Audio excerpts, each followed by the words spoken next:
I don't know if any of you remember this guy, but he was, I think he last tweeted around 2022. I had a little quick glance at his account, but basically, he was the founder of a pride group. I believe it was the Surrey one, and he was always forever tagging the police under people's tweets, going, "There's hate speech. Police, are you going to let this hate speech stand for people on Twitter?" And he was always trying to preach tolerance and acceptance and all that of the LGBT, LMNOP, lean elbow on keyboard community.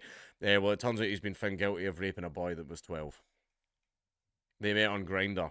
That seems to happen a lot on Grinder. But anyway, the co founder of a Surrey LGBTQ LMNOP group has been found guilty of raping a 12-year-old boy that he met on Grinder. Stephen Ireland, 41, was convicted of raping the child in the Addlestone flat that he shared with David Sutton, 27, on 19th of April 2024.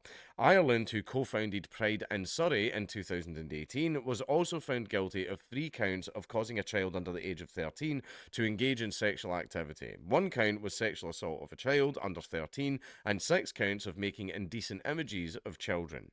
Sutton, who also volunteered with the organisation, was found guilty of 3 counts of making indecent photographs of children and 1 count of possession of an extreme pornographic image. The trial at Guildford Crown Court heard how the boy had met Ireland at his flat after messaging on the dating app.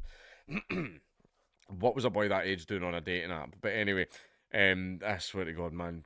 Parents out there, pay attention to what your children are doing online.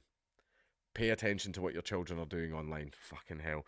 Ireland suggests that they kiss and watch pornography, a jury was told, after which they had sex in the flat, smoked a bong, and played pornography on a laptop. Aye, gave them drugs as well. That's wonderful. The pair were convicted after a month-long trial and nearly a week of deliberations. Ireland and Sutton were also acquitted of conspiring to kidnap a child, while Sutton was cleared of 6 counts of conspiring to sexually assault a child. The pair also pleaded guilty to 5 counts that were not presented to the jury during the trial. Ireland and Sutton admitted possessing prohibited images of children, while Ireland also admitted possessing an extreme pornographic image. Sutton also pleaded guilty to 2 counts of distributing indecent photographs of a child. Sexual predator. Debbie White, head of Surrey's Police's public protection team, said Stephen Ireland was a sexual predator who targeted a young boy and took advantage of his age and vulnerability for his own gratification. Both men then tried to cover up their offending by intentionally deleting material from their phones once they became aware of the police investigation and following their arrests.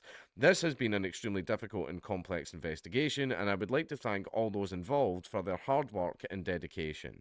I hope the convictions today send a clear message to any victim of a sexual offence that you will be listened to, you will be supported, and we will investigate such crimes thoroughly. A spokesperson of Pride in Surrey said it utterly condemns Ireland and Sutton's crimes, adding, "We remain committed to prioritising the safety and well-being of our community." What about kids? But you should be promoting the safety and well-being of children because a child was the victim here. A child was the victim here. The pair will be sentenced on 30th of June. So this was doing the rounds on Twitter, and I think I vaguely remember this guy because he used to screech all the time and like tag the police and stuff. He was just a big narc on Twitter, going, "This is hate speech. This is hate speech." Blah, blah, blah, blah, blah, when he was up to some stuff, like behind the scenes. Now, what was a 12-year-old boy doing on Grinder? Right, now there's multiple things here. I'm not blaming the 12-year-old boy at all, right? Kids are dumb, they're stupid, their brains aren't formed, right? Which is why they can't consent, which is why any major changes and decisions that they want to make to their life should not be taken seriously, right? Because they don't have the mental capacity to understand the ramifications of such things. So I'm not blaming the child at all. What I do blame is Grinder, because this happens a fucking lot on Grinder. This happens a lot. Why are there not more measures in place on Grindr to prevent literal children from being on the platform? And I also place blame with the children's parents, right? Why are you not observing what your child is doing on the internet? I'm sorry, if your child is under the age of 18, you should be watching very closely what they are doing on the internet, because there are people out there like this piece of shit that are going to basically try and get access to your child and do some stuff that's going to affect your child for the rest of their lives. So basically, bad fucking parents. Bad fucking parents. I obviously mostly blame the 2 guys that committed the actual act, but still, there's a lot of responsibility to be shared for this going around. But still, this happens a lot, doesn't it?